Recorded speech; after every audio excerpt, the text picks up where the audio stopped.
If you go in the alarm app and then you set a new alarm, scroll down, go in alarm background, then go in background from here. Now you can set weather as your alarm background. So let's select that and press done, save it. Now when this alarm goes off in 1 minute, we'll see the weather on the alarm screen. There you go.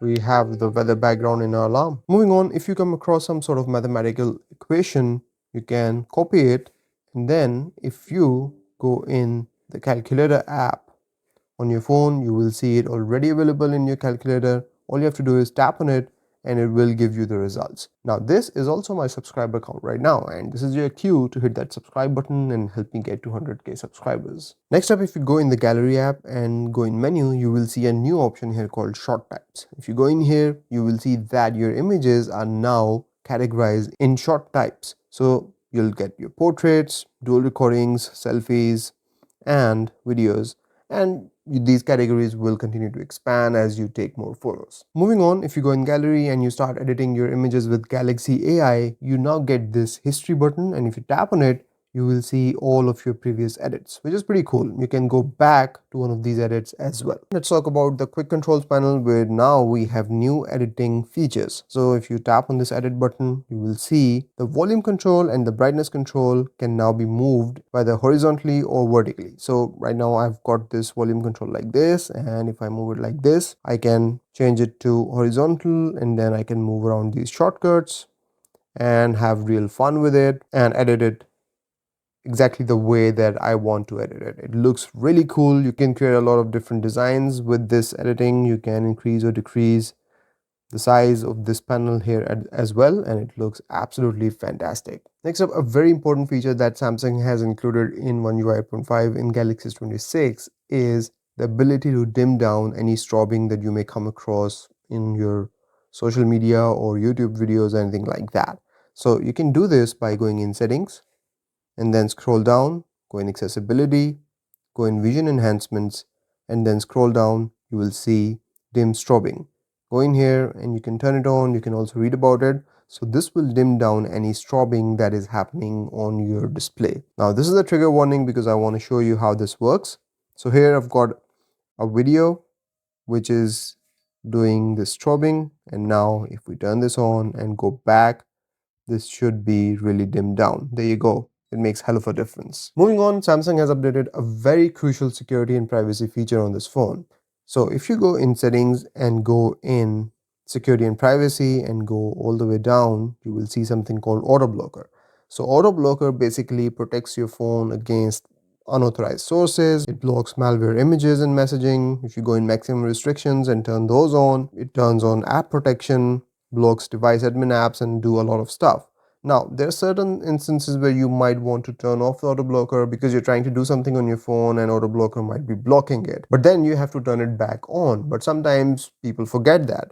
This feature fixes that. So if you turn on automatically, the auto blocker will turn on automatically 30 minutes after it has been turned off. And you don't ever have to worry about turning on your auto blocker again. Talking about the security features, let me share with you another one. So if you go in settings and once again go in security and privacy, and this time go in lost device protection, go in theft protection, you will see a new feature here called failed authentication lock. So this will lock your phone screen after consecutive failed authentication attempts when signing into apps or using other features that require authentication. So let's say someone is trying to log into your banking account on your phone after it has been stolen and they fail the authentication several times. That will lock your phone as well. Now this is a new feature. It was not available previously.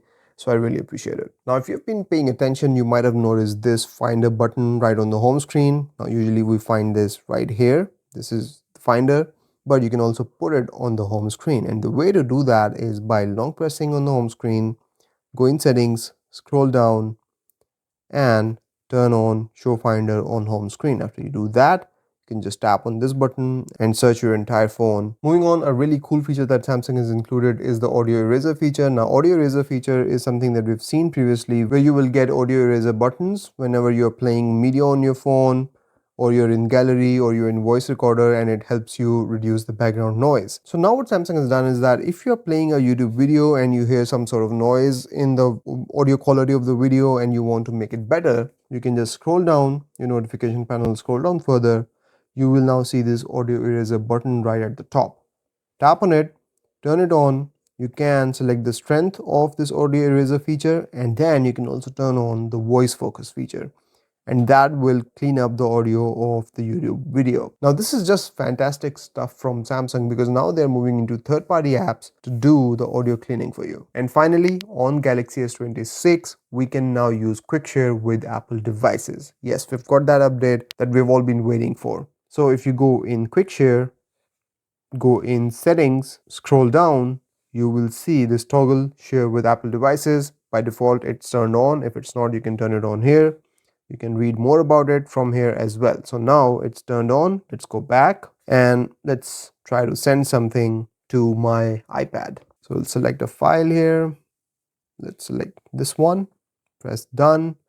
So right now iPad is not showing, so what we can do is go in the iPad and turn on AirDrop, and you will see my iPad appear right here, and I can tap on it.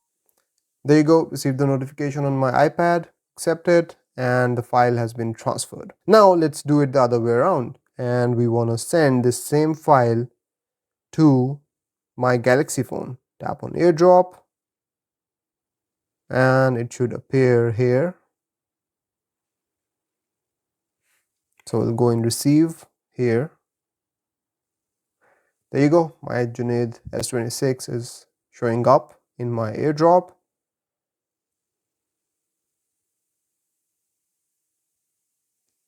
So I have to accept it on my Galaxy S26, and there you go, it's sent.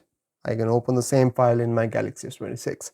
So it works as seamlessly as ever. I'm really happy to have finally received this feature. Pretty cool and amazing.